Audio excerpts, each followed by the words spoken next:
Ана 400 грамм нан береді, басқа тамақ бермейді. Абдулла ата ақынның жалғыз аманаты блокнотын жоғалтып алғанына әлі күнге дейін өкінеді. Аштан өлген жоқ, ол аурудан өлді. Сенге деген ауру болды. Мағжан ағам бертінге дейін тірі болған. Кейінгі кезде Мағжан Жұмабаев 1938 жылы атылмаған деген сөз шыға бастады. Магаданда айдауда жүрген жерінен Баукең көріпті дейді. Бұл 1948 жылы болса керек. Яғни ату жазасына кесілгеннен 10 жылдан соң. Ал Баукеңнің өтірік айтпайтынын барша алаш жұрты біледі. Ақиқатты біледі-ау деген ғалымдар мен көзі қарақты мамандардан мән-жайды сұрап та көрдім. Алаш айнасы газетіне шыққан сол сауалнаманы көзі шалған ақынның немере қарындасы Райхан апамыз редакцияға өзі хабарласты. Жасы 70-тің жетеуіне келген кейуана ақиқатты іздеп Магаданға дейін барып қайтыпты.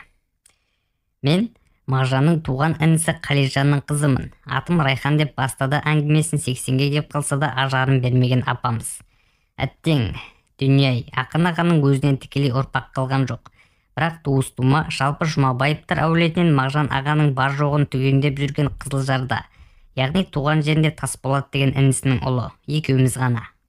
Менің жасым болса мынау, 77-демін. Кәрілік күн санап өз деген жасатып, ауру сырқау дегендер шыға береді екен ғой. Былтыр тамыз айы қатты ауырып жансақтау бөлімде жатқанмын. Сәл бетім бері қараған шақта маған Саят Жансүгіров хабарласты. Білесіздер ғой, Ілиястай ағамыздың ұлы. Екеуміз жақын дос сырластармыз.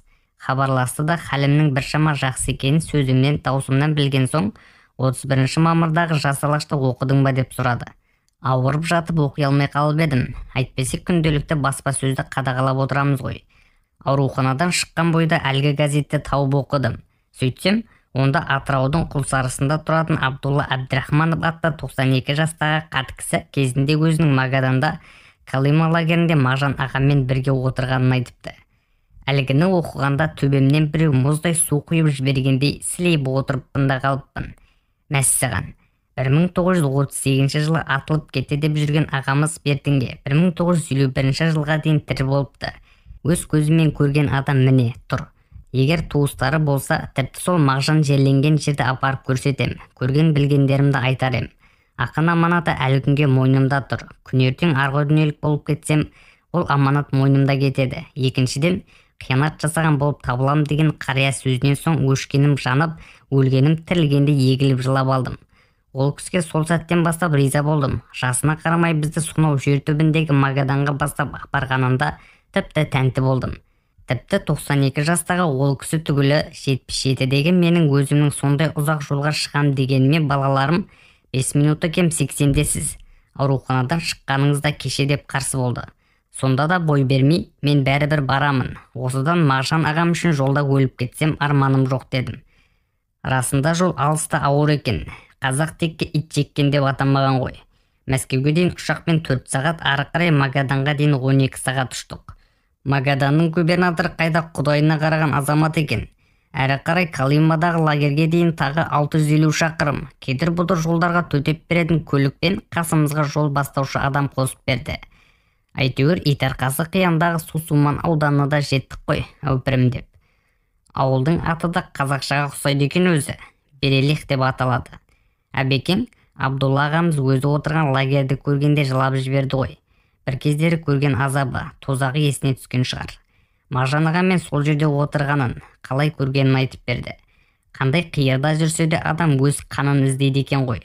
Лагерден өзім секілді қазақты кездестіргенде ауылымды көргенде елжіреп көзіме жас келгенін. Сол сәттегі сезімді тілмен жеткізе алмаймын. Ал Мағжан ағаның бойынан ақсүйектілігі білініп тұратын. Яғни қандай азап көріп, қандай жаман жерде жүрсе де тектілігі білініп тұрды дейді. Сосын танысып тілдескенде қайта-қайта осыдан шығып, Сәбит Мұқановтың көзіне бір қарасам ғой деп айта берді дейді. Сонда Мағжан ағамыз лагерде қашаннан бастап отырған?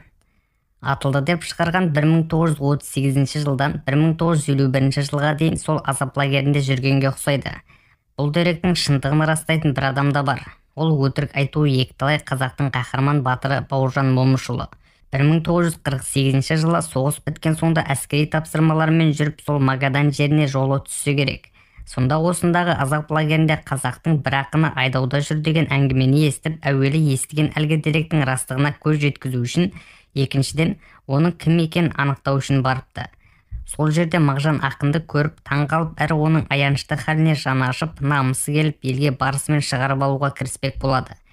Бірақ оны сезіп қойған сол кездегі басшылық Баукеңді шұғыл әскери бұйрықпен басқа жерге жібереді де, сол бойына екеуі кездесе алмай қалады. Әбекеңнің айтуы бойынша Мағжан лагерде 1951 жылға дейін отырыпты. Бір күні, дейді Әбекең, Мағжанның тіпті жүруге шамасы да келмей еңбектеп жүр дейді. Қасына барып хал сұраған екен, аяқтарым ісініп кетіп баса алмай тұрмын, еңбектемеске лаж жоқ деп, сол еңбектеген күйі қара жұмысын істей беріпті. Қалай ауырмасын, өзі ол жердің қысы адам төзгісіз 50-60 градус суық. Одан мұзды судың түбінен құм алдырып, ол құмды елетіп, алтын іздеді екен. Ал беретін тамақтары күніне небәрі 400 грамм нан ғана. Ауырмай қайтсын. Сөйтіп жүргенде көп ұзамай Әбекең таңертең далаға шыққанда, сондағылардың аузынан Мағжан өмір деген қаралы хабарды естіген. Жүгіре жеткенде ең аяныштысы сол, оны қазақтың сондай бір бетке ұстар тұлғасы деген ешкім жоқ. Күрекпен алды да ары ысыра салды дейді. Жалпы лагерде кім өлсе де, олардың жансыз денесіне қарап рәсім жасауға ешкімнің құлқы да мүмкіндігі де болмайтындықтан, жан тәсілім еткендер сол құлаған жерінде қала береді екен. Оларды кейін барып жаппай жинап әкетіп, бір жерге топтап көме салады екен. Соны естігенде қалай жыламайын. Келесі оқиға тақырыбы жоғалған дәптер. Ақынның әсіресе тәннен гөрі жаны азапқа түскен шағында өлең жазбауы, іштегі ыза, намыс, мұң мен шерін тарқатпауы мүмкін емес секілді, сол лагерде өткізген жылдарында Мағжан ағамыз ештеңе жазбапты ма? Абдулла Ақсақалдан сұрадыңыз ба? Әрине жазған. Бір қойын дәптерге түртіп жүрген іштегі мұң мен шерін өзі көз жұмарына біраз уақыт бұрын осы Әбекеңе беріпті. Алматыдан біреуді көрсең, соған бер деген екен. Ал ол кісі тағдырдың күллі шырғалаң тұсында әлгі дәптерді жоғалтып алса керек. Сол үшін Ақсақал өзін өзі кешірместей кінәлап, сондай қатты қапаланады. Негізі Әбекең қолжазбаны әлдекімнің әдейі ұрлағанын айтады. Әбекең әлгі Калимада 10 жылдай отырған. Осы жолы бізді бастап барғанда, бүгінде музейге айналған барактардан өздері кезінде жұмыс істеген қайла күректерін көріп, осылар біздің қанша жыл қолымыздан түспеді ғой деп жылап жіберді. Мағжан аға жайлы айтқанда да үнемі көзіне жас алды. Өзі өте ширақ, тың, әйтпесе жасы 100-ге жақындап қалған кісі ғой. Мен өзім 80-дегі жасымда әрең бардым. Ал ол кісі менен 10 шақты жас үлкен, бірақ соған қарамастан өзінің денсаулығы мен өмірін қатерге тігіп, итарқазы қиянға бізді бастап барды. Төрімнен көрім жуық адаммын. Ертең кенет олай-бұлай болып кетсем, бұл нәрсе өзіммен кетпесін. Әрі арғы дүниеде Мағжанның әруағының алдында қалай жауап берем деп ойласа керек. Әйтпесе, жол шынында қатерлі еді. 2 мәрте ұшақпен, әрі қарайда 700-ге жуық шақырым көлікпен кетіп бара жатқанда, үнемі жүргізушінің бетіне қарадым да отырдым. Егер сәл қалғып кетсе, біздің бір биіктен сайға құлдырап кетуіміз әбден мүмкін еді. Келесі тақырып жұртты шатастырған Зылиха жеңгеміз. Мен Мағжан айдауда болғанда артынан 14 рет бардым деген Зылиха жеңгеміздің сөзі шындықтан гөрі өтірікке көп жақын. Ал қазақтың барлық қаламгер қауымы, ғалымдары сол Зылиханың сөзіне имандай сеніп, тарихқа солай енгізіп жіберген. Ал шындығында жағдай тіпті басқа. Мағжан ұсталысымен, яғни атылысымен көп ұзамай ол жеңгеміз бір татар полковнигіне күйеуге шыққан. Ленинградта сол кісімен тұрды. Мен қанша рет Мағжан ағаның делосын сұрап едім. Дело жоқ, жоғалған деп маған берген жоқ. Сонда ол қайда? Егер өз көзімен істі оқып шықсам, Мағжан аға лагерде қалай өмір сүрді, оған кімдер келіп кетті, тергеудің қалай жүргізілгенін барлығын өз көзімен көрер едім.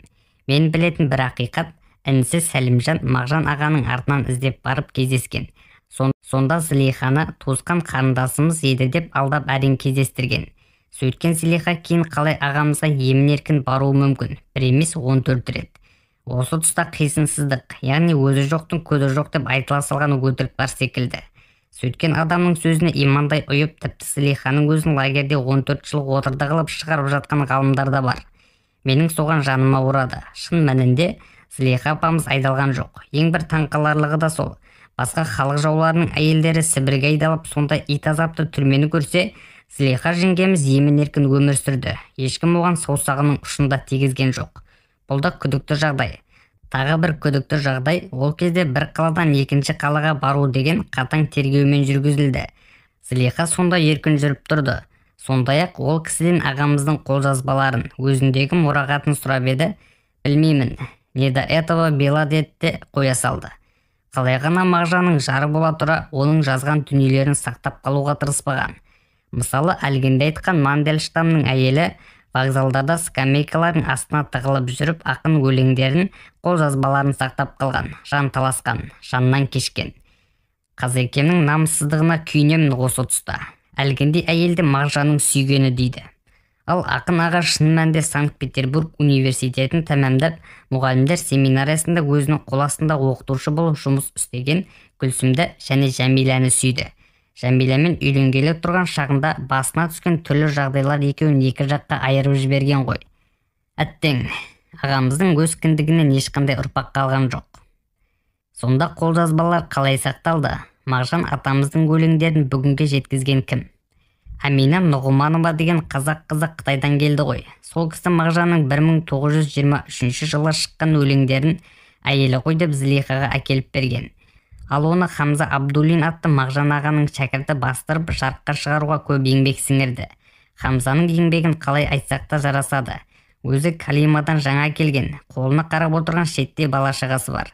Алатын зейнетақысы тым аз. Соған қарамастан ұстазының әлгінде еңбегін тығып жүріп бастырып, Алматыдағы зиялы дегендердің бәріне таратып берді.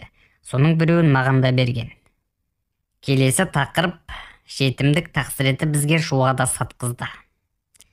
Сіздер Мағжанның жақын туыстары ретінде қуғындалдыңыздар ма? Жоқ, бізді қуғындап ешкім айдауға салған жоқ. Бірақ үнемі дәл қазір біреу алып кететіндей қорқыныш пен үрейде өмір сүрдік.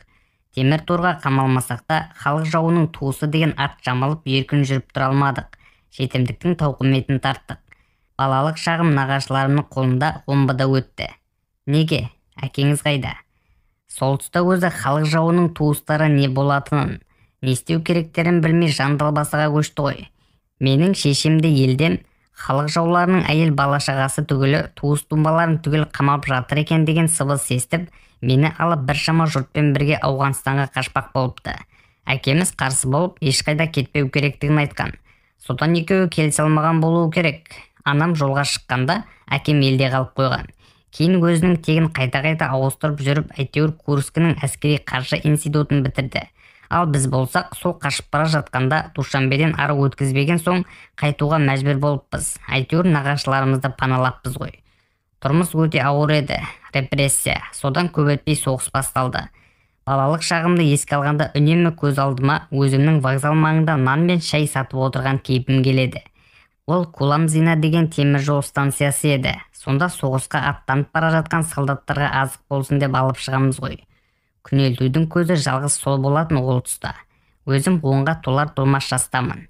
Кішкентаймын, қолымнан келмейді дейтін әңгіме болмайтын бізде. Басқа түсті біз көндік. Кейде тіпті өзіміз жеуге нан таппай қалғанда кезіміз болды.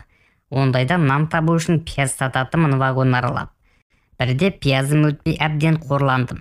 Өзімнің жетімдігім мен тұрмыстың ауырлығын қатты сезініп, содан ертіске кетіп өлгім келді де тіземе дейін суға кіріп, неге менің өмірім осылай болды екен деп налып тұрған шақта, әйтеуір жүрек түбіне бір үміт оты жылт етіп, алдымыздан жарық күннің туатынын құлағыма сыбыр еткендей болды.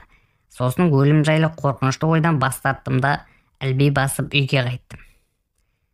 Келесі соңғы тақырып тыңдаушысы жоқ сөз жетім.